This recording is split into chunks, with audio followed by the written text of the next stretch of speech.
क्या आपको पता है कि हमारे मिल्की वे कैसे फॉर्म हुआ था? यह हमारे सोलर सिस्टम में एक 9th प्लैनेट है। क्या कोई एस्ट्रॉइड हमारे पृथ्वी को तबाह करने की कगार पर है? और डार्क एनर्जी और डार्क मैटर क्या है? नहीं तो चलिए जानते हैं। आपका स्वागत है सीएसई एक्सप्रेस में। और वीडियो शुरू करने से पहले आप हमारे चैनल को सब्सक्राइब कीजिए और वीडियो को लाइक कीजिए। तो इन सब का आंसर हमें देती है रूबिन स्पेस ऑब्जर्वेटरी, जो कि चिले में स्थित है। ये ऑब्जर्वेटरी वीरा सी रूबिन, एक अमेरिकन एस्ट्रोनॉमर इनके नाम पर आधारित है, जिन्होंने 1970s में डार्क मैटर की खोज की।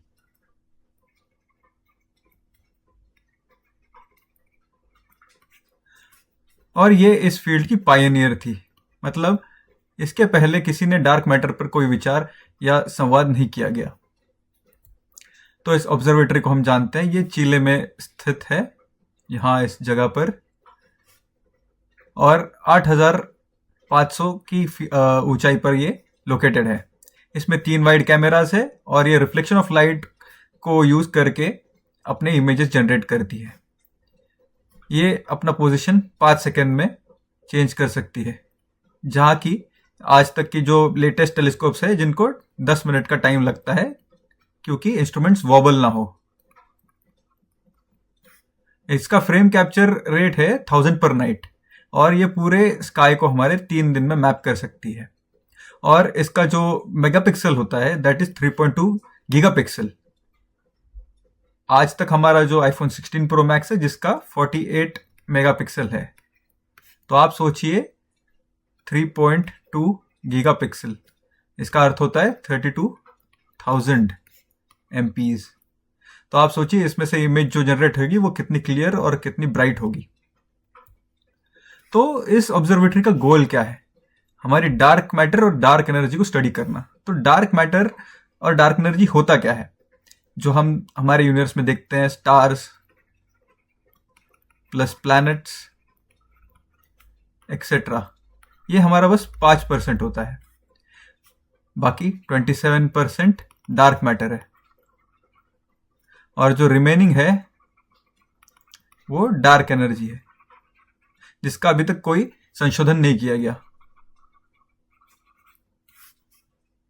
दूसरा इसका जो उद्देश्य होगा वो है हमारे सोलर सिस्टम्स के ऑब्जेक्ट्स को मैप करना।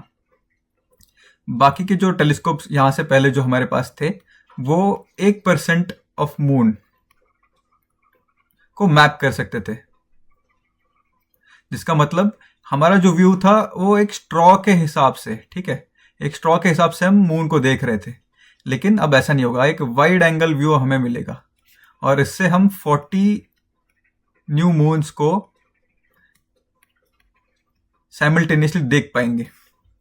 जो सुपरनोवाज और वेरिएबल स्टार्स होते हैं, जो जिनका न्यूक्लियर फ्यूजन और फिजन स्पेस में चल रहा होता है, हम उनको मैप कर पाएंगे। हमारा एक मिल्की वे का स्ट्रक्चर जो है, हमारा मिल्की वे कैसे बना, क्यों बना, उसके पीछे के कारण क्या थे, उसमें एनर्जीज कौन सी इन्वॉल्व थी, ये सब हम इस ऑब्जर्वेटरी के द्वारा स्टडी कर पाएंगे। और हम हमारा यूनिवर्स, जो बिग बैंग थ्योरी थी,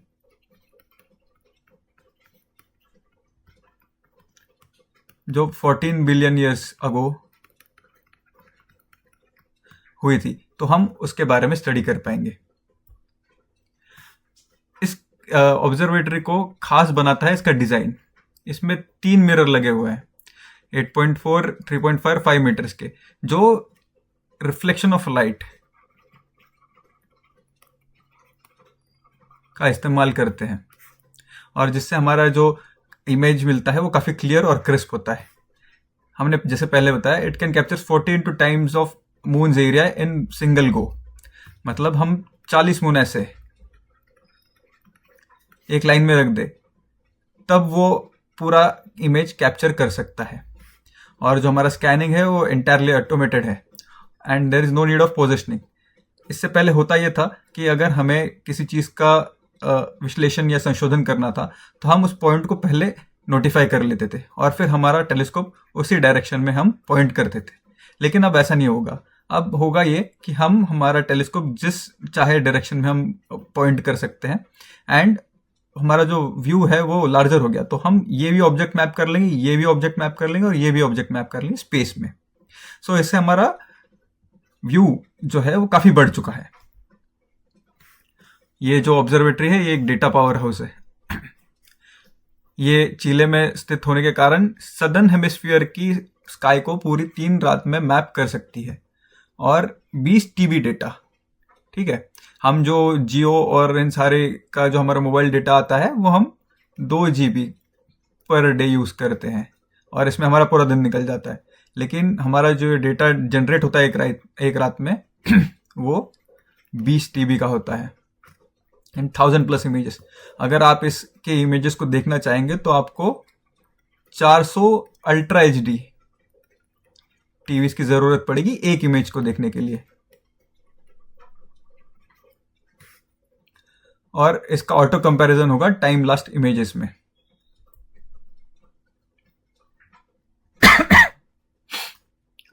सोलर सिस्टम इवैल्यूएशन, ये अगले 10 साल में 5 मिलियन एस्टेरॉइड्स और 1 मिलियन नियर अर्थ ऑब्जेक्ट्स को स्कैन करेगा।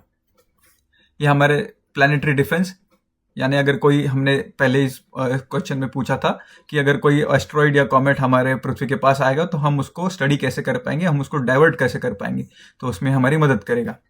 और इसकी जब फर्स्ट स्टडी हुई थी तो एक ही रात में इसने 7 नियर अर्थ ऑब्जेक्ट्स को 10 घंटे में आइडेंटिफाई कर लिया था। Legacy of survey of space and time, LSST, ये हमारा 10 साल के लिए रियल टाइम स्काई सर्वे करेगा।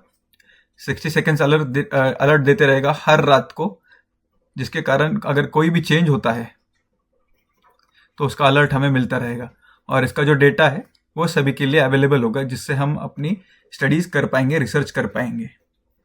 तो यह आज का टॉपिक था हमारा रूबिन्स ऑब्जर्वेटरी। और वीडियो को अंत तक देखने के लिए थैंक यू।